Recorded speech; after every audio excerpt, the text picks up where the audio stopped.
Hello and welcome to the IPMAT channel of LBT Group and I welcome all of you to this video। और आपको अगर ज़रा सी भी news की knowledge हो तो आपको ये न्यूज़ पता होगी कि ये प्रपोजल अभी कंसीडर किया जा रहा है कि IPMAT के जो मल्टीपल एग्जाम्स होते हैं, 3 तो हम जानते ही हैं जो बहुत प्रोमिनेंट एग्जाम्स हैं, उसके अलावा जो और डिफरेंट एंट्रेंसेस होते हैं उन सब को अब यूनिफाइड करने का सोचा जा रहा है। मतलब ये प्रपोजल अभी कंसीडरेशन में है। रिसेंटली ये न्यूज़ आई, अभी ही मई में ये मीटिंग हुई है इसी महीने, और ये डिसाइड किया गया कि हाँ कुछ हमें इस डायरेक्शन में करना चाहिए जहाँ पे IPMAT के जो भी IPM के एंट्रेंसेस हैं उनको हम यूनिफाइड कर सके, एक सिंगल एग्जाम में चेंज कर सके। अब ये सुनकर के बच्चों को बहुत ज़्यादा एप्रीहेंशंस होते हैं, बहुत ज़्यादा डाउट्स आ जाते हैं, बहुत ज़्यादा क्वेश्चंस आ जाते हैं कि एग्जैक्टली होगा क्या IPMAT इंदौर दोबारा होगा नहीं, या JIPMAT का एग्ज़ाम कैंसिल हो जाएगा, कुछ भी। जो लोग 2027 में ये एग्ज़ाम दे रहे हैं उनके ऊपर इसका क्या असर पड़ेगा। Now we are going to discuss all of these pointers through this video. पहले देखते हैं कि एग्जैक्ट न्यूज़ आइटम का क्या है और उसके बाद देखेंगे कि आपके ऊपर उसका क्या असर पड़ने वाला है या आपको उसे कैसे डील करना है, कैसे हैंडल करना है। सो अभी यही डिबेट है कि क्या हमें एक वन यूनिफाइड प्रोग्राम और वन यूनिफाइड एग्जाम कोर्स और पाथवे रखना चाहिए for the entry into IIMs। फिलहाल क्या होता है, फिलहाल current landscape is that we have IPMAT Indore, of course हम सब ने सुना है, IPMAT रोहतक, JIPMAT, ये तरह तरह के एंट्रेंसेस होने लग गए हैं। अब अभी very up to the next day ही हमारा IIM कोझीकोड का प्रोग्राम होने वाला है, उसका एंट्रेंस एग्जाम होने वाला है।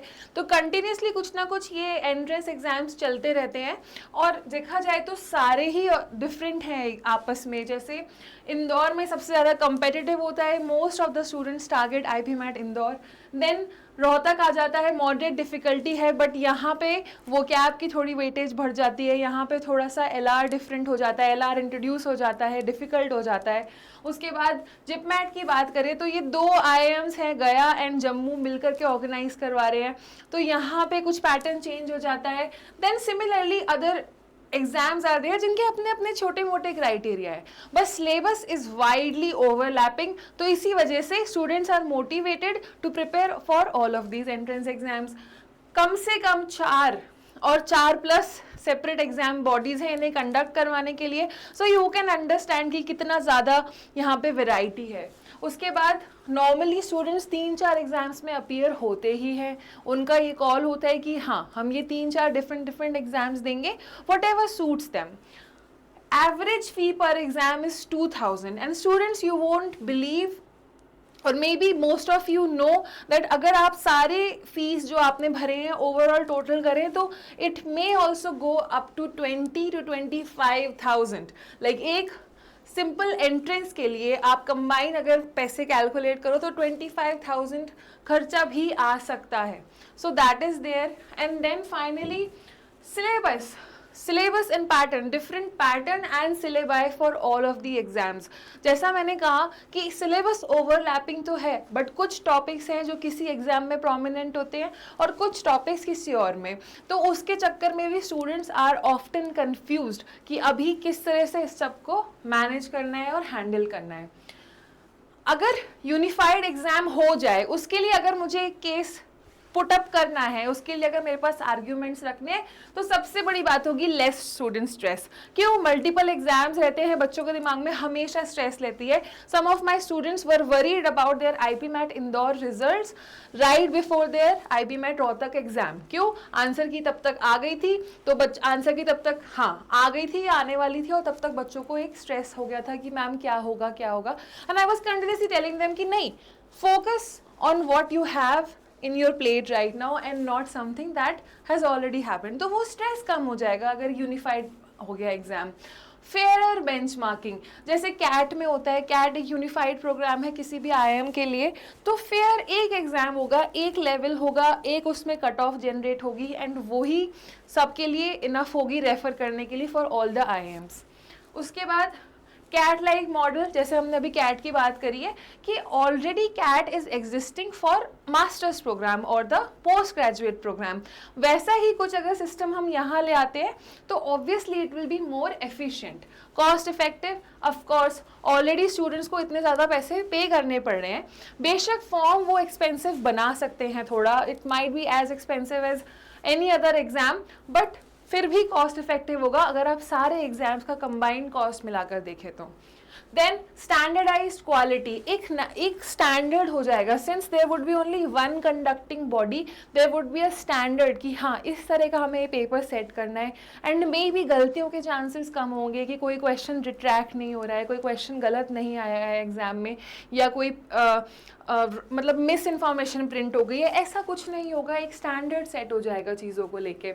उसके बाद वाइडर एक्सेस, ये बात आई थिंक बहुत सारे स्टूडेंट्स इस चीज़ से रिलेट करेंगे कि मल्टीपल जब एग्जाम्स होते हैं तो ना सिर्फ फॉर्म की पेमेंट बट कहीं कहीं आपको ट्रैवल भी करना पड़ता है, बार बार उन एग्जाम्स के लिए अलग अलग सिटीज़ में जाना पड़ता है, तो जो स्मॉल टाउन या छोटी जगह में लोग रहते हैं उनको बार बार दूर दूर जाना पड़ता है उसके एग्ज़ाम के लिए। अगर एक यूनिफाइड एग्जाम होगा तो आपको सिर्फ एक बार ट्रैवल करना पड़ेगा, वो खर्चा भी आपका सिर्फ एक बार होगा। तो this is the case for your unified exam.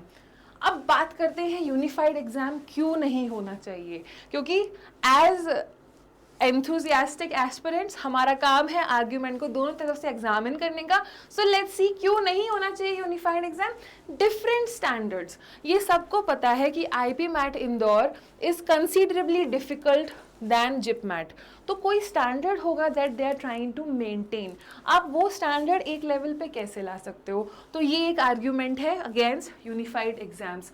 Single point of failure, बहुत सारे स्टूडेंट्स जिन्होंने आईपी मैट इंदौर में छोटी मोटी गड़बड़ की थी उससे सीख करके उन्होंने रोहतक का एग्ज़ाम दिया। अगर किसी का रोहतक का पेपर ख़राब होता है तो वो जिप मैट की तरफ देखने लग जाता है, तो सॉर्ट ऑफ आपको बार बार चांसेस मिलते हैं अपनी मिस्टेक्स को सुधारने का। एक एग्ज़ाम होने के बाद एक बार अगर आपसे गलती हुई, भगवान ना करे, and then you lose your chance, you lose the entire year. Then there are a lot of bureaucratic hurdles, क्योंकि obviously since 4+ different organizations are organizing these entrances, it's not easy to get all of them on the same page. Plus क्या उसके लिए हमें NTA की जैसी एक और regulatory body बनानी पड़ेगी, क्या कोई और ऑर्गेनाइजेशन या कोई नई ऑर्गेनाइजेशन बनानी पड़ेगी, we don't know. Institute autonomy, अब हर IIM का अपना कल्चर है, अपना पेडागोजी है, अपना खुद टीचिंग मेथड है, उनके अपने खुद के रूल्स होते हैं, and how are we going to agree upon one single thing, right. जहाँ पे इतने सारे लोग इन्वॉल्व होते हैं एंड किसी डिसीजन से अगर इतने सारे लोग अफेक्ट होते हैं तो obviously it is important that you give the responsibility to someone extremely responsible and accountable, right. Then pattern mismatch, obviously सारे इंस्टीट्यूट्स जो ऑर्गेनाइज कर पा रहे हैं, different institutes have different standards और patterns that they want to test in the student, right? There's a reason why IP MAT Rohtak has LR and Indore doesn't, right? So ये क्यों है, ये डिफरेंट पैटर्न क्यों है, क्योंकि उनकी different requirement है स्टूडेंट्स से for their own course, right. तो उस चीज़ को भी हमें हैंडल करना पड़ेगा। देन रिस्क ऑफ डाइल्यूशन, हाँ, ये जब हमने different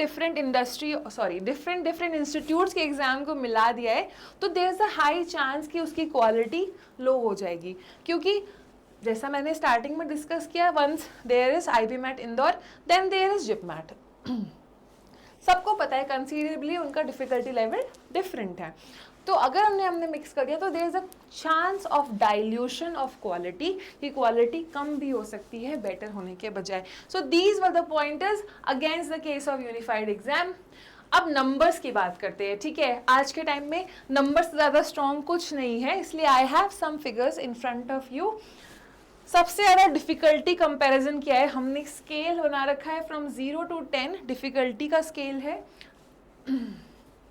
as you can see Indore, IPMAT Indore की difficulty tops the charts and somewhat others are less difficult than this exam. Students का क्या ओपिनियन है, जो एस्पायरिंग आईपीएम स्टूडेंट्स हैं वो क्या चाहते हैं। Some students, 28% students are of the opinion that no, let us keep the exams separate. कोई ज़रूरत नहीं है यूनिफाइड एग्जाम की। 35% students are of the opinion कि नहीं, यूनिफाइड करते हैं just like CAT, it would be convenient for them, they believe that way, all right. And we have 37% students that are saying no, come up with a hybrid model, come up with a middle path कि unified भी नहीं हो completely और completely separate भी नहीं हो. तो एक हाइब्रिड मॉडल जो प्रपोज किया जा रहा है अभी, that is that yes, we can keep the exam common, we can keep the one exam pattern, but we can have different cutoffs for different IIMs or different cutoffs for different programs, and the personal interview part that can also be different for different institutes. ठीक है, ये एक hybrid model जो अभी consider किया जा रहा है and it is being supported by 37% students. एक बार कैट से कंपेयर कर लेते हैं क्योंकि काफ़ी ज़्यादा कैट से कंपैरिजन हो रहा है. So let us compare it since CAT model has been a successful model so far. तो ऑब्वियसली हम उसी से कंपेयर करने वाले हैं यहाँ पे.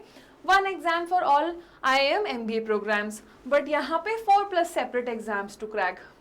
Institute specific cut offs apply later, जैसा कि हमने हाइब्रिड मॉडल में डिस्कस किया था, एग्जैक्टली वही चीज़ कैट में ऑलरेडी चलती है. Different pattern, different cutoffs. WAT-PI rounds are there in CAT for individual filters that okay, even if you clear the exam, the institute has some of their own requirement, so they'll give you another round. Here there is no common standard to compare. Of course, each different exam has a different standard. CAT model, as I said, is successful. It is running successfully for the past 50+ years. This IPMAT, IPM pattern is logistical burden on students as they have to spend more money and travel a lot.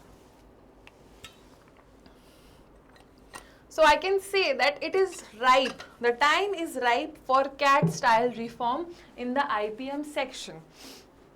So through this debate, we have come across to the conclusion that it is not that if we should actually implement, but when should we actually implement. The question is not of if, the question is of when. Right. Now coming to the main argument of my students here, that how is this going to affect all of you.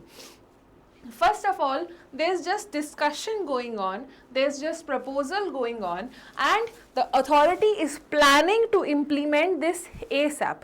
Whatever they decide to unify or to leave it aside or maybe come up with a hybrid model, they have planned or they have decided to roll this on as soon as possible so that it can implement in the 2027 cycle itself. So all those who are preparing for the next year, I strongly believe that you should still stick to your preparation the way you were doing it. I mean, ultimately, even if there is a single exam, you have already covered most of the syllabus. Like you would have already covered most of the syllabus by 2027.